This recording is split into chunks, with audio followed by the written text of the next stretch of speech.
In this video, we're going to take a look at some products that are not good to flip on Amazon, but more importantly, understand why they aren't good, different indicators of that, why I wouldn't personally buy them, whose businesses they work for, if they make sense for anyone, and specific examples of keyword charts of the types of products that I personally would avoid in my own online arbitrage business, why would I avoid them, and all that. If you're brand new to the channel, welcome. My name is Miles. I'm a 23-year-old full-time Amazon seller doing completely online arbitrage. I've done about 1.7 million in sales in the last 12 months, and that's what we talk about here on my channel, uploading 3 times a week, talking all things Amazon arbitrage. Make sure to subscribe, and let's get right into it.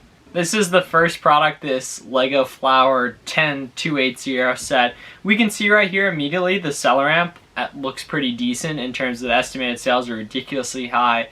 The BSR is gorgeous. It's Lego, which is a big brand, and everything like that. It's what a lot of people want to sell. The immediate red flag is that Amazon.com is on them itself, which we can see from this keyword chart. There are some instances where Amazon goes out of stock and everything like that, but just an indicator of this, immediately there's tons of people on, and that's a question a lot of beginners have, is how many sellers is too many on a listing? And it's more so the question of what's the variability of those sellers. So zooming out and looking onto here across an entire year, we can see the peak was right around like 250 sellers in November, and it went down, and now it's right in the like 100 range. We can see here Amazon's been in stock the majority of that. If we hop over here to the buy box statistics, which if you aren't leveraging Keepa in this way, you definitely should be once this loads in here. And right here, so we can see over a 360-day period, Amazon has 94% of the buy box, and no seller has even over 1% of it. An interesting thing here is we can do see that the people who do have the largest share, the less than 1% individually, is over, or they're both at Merchantville, which is interesting. But either way, we can see here that over time you have a only 6% chance of getting the buy box across the entire year at different points, just averaged out. As a third-party seller, Amazon's been dominating it themselves, and even if you are a third-party seller, you have a really small chance of getting it. So we can see here the seller count's very volatile, and money was definitely made in here when Amazon was out of stock, but it wasn't super drastically in that there were so many people on it pretty much consistently every time that the item's only selling at like around looks like 70 as of late, 65, that kind of thing. And at that price point, if we hop over to the SellerAmp right here, 65 being that the retail is $49.99, seeing what Amazon themselves is selling it for, you're not even going to get a super positive ROI. So this was on restock monitors and different cook groups I was in back in the day and everything like that, and clearly tons of people want to sell it, but coming at Amazon in general with the idea of inverse thinking in that I don't want to be selling what everyone else is selling, right? Because naturally that creates competition, supply and demand, price goes down and everything. So I want to be finding stuff that's hard to be finding. I don't want to be finding stuff that people are probably just buying off Amazon and they were thinking of buying and holding. Like if we can really zoom out, there was a crazy time back here right when this set came out that it was actually selling for over 100 right in early 2021, it looks like. January, February and everything. But as of the last year, hopping into these buy box statistics, we can see that's absolutely not the case. If we hop to the product details right here, we can see the average price over time. So the 90-day average is $49, $48.92, and being that the retail price is $49.99, that is absolutely not going to go over well if you were to get in and try and make money on this item. There is probably going to be a time when this item retires and that $50 buy cost is crazy cheap, but right now, just looking at the buy box statistics, the price variability and all that, it'd be very difficult to make money on this, but clearly, based on that so many people are on it, a lot of people thought it was a good opportunity, and that naturally shows that you want to practice inverse thinking when you're doing Amazon, as we can see here that tons of people thought this was a good product that actually isn't ending up being a good product. And I found lots of stuff over the years that tons of people weren't on, right? There's like 8 sellers or 17 sellers or something, and it's selling similar volume in a sense of that it's at the high top 1% of its category, right? 10K rank, 5K rank. That's not much compared to this sales rank of literally 20, which is pretty much as low as you can get. We can see how the sales rank goes up when Amazon goes out of stock, which makes sense based on that the price goes up as third-party sellers are then getting some buy box share right there. But this is definitely a product I would avoid. Moving on to this Tree Hut product. Tree Hut is a super popular brand and that I think you can get it at like Walmart, Target, Ulta, those types of places. So naturally there's a low barrier to entry and that it's super affordable. The buy cost in this is probably like somewhere between $8 to $10.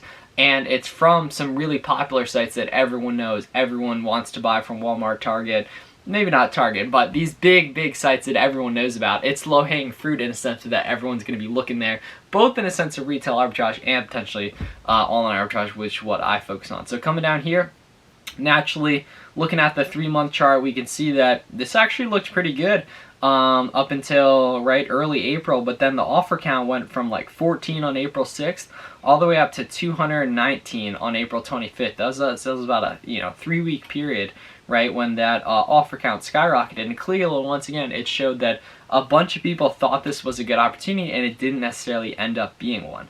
I do want to mention that if you look at this over a long enough time frame, there was a bunch of money made on here in the late February, mid-February, and then March, right? Assuming a $8 to $10 buy cost at something like that, maybe 11 at 26, jumping on SellerAmp right here, let's say, yeah, $10.50, it's probably somewhere between $8 and $11.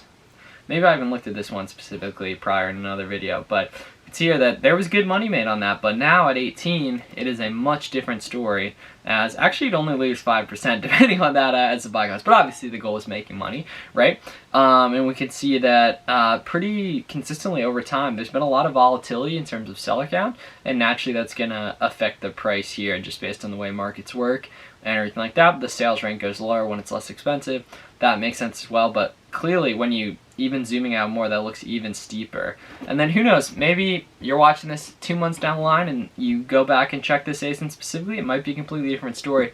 But in terms of that, a lot of people have liked this for a while, and there's high volatility. It could be that maybe it's going on sale somewhere and people are getting it for different buy costs over time, but me personally, I would definitely stay away from an item like this. One thing that can be interesting is hopping into the data and buy box statistics in terms of if you're looking to reverse source different products, is when this comes up, jumping out and zooming out over time and see who's made money on it for an extended period of time. And they're actually higher than I expect on something like this, but we can see that it changes a little bit when you zoom out on the time frames. Jumping over here, and we can see the price average over time, some different stuff that clearly it's not going to make sense at the $10.50 buy cost that I think I had in here from prior videos searching around for some Tree Hut products, something like that. But either way, maybe check this new feature. It is good again, but me personally, I would stay away from something like this just because it's clear that it appeals to the masses in terms of it's something that a lot of people want to buy. A lot of people have been able to buy when they were actually trying to make money.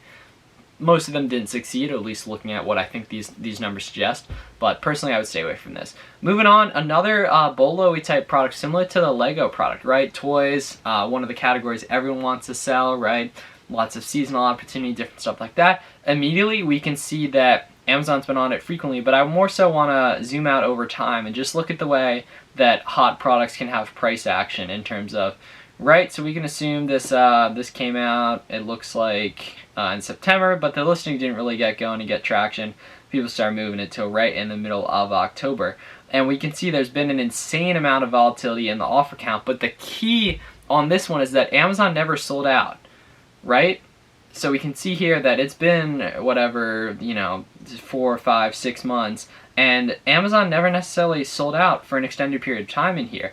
But the offer count is going down, so it seems like this was a product a lot of people sold for a loss depending on the price right here. And we can see that it even peaked at 232, and Amazon never really went out of stock. It looks like they might free a little bit intraday, but a bunch of money was lost on this at a $13 retail, it looks like, and it was even higher here, 26. So I wonder what people were buying it for, if they were buying it for that.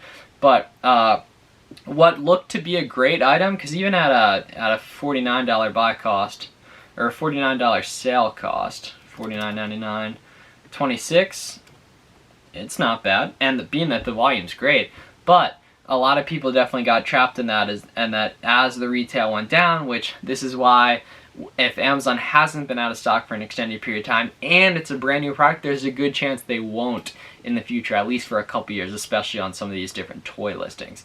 So you can see a lot of money has been lost on this product, as it would suggest that a lot of people ended up liquidating it and that it's actually been decently stable here. And this is another type of thing that it's a super low rank product. It's a toy. It's probably on a lot of restock monitors in these different BOLO groups, different stuff like that. So it's also something I would personally avoid in terms of not wanting to sell it on Amazon. But thank you guys for watching this video. Make sure to subscribe below, join the free Discord, check out the FBA roadmap if that's something you're interested in.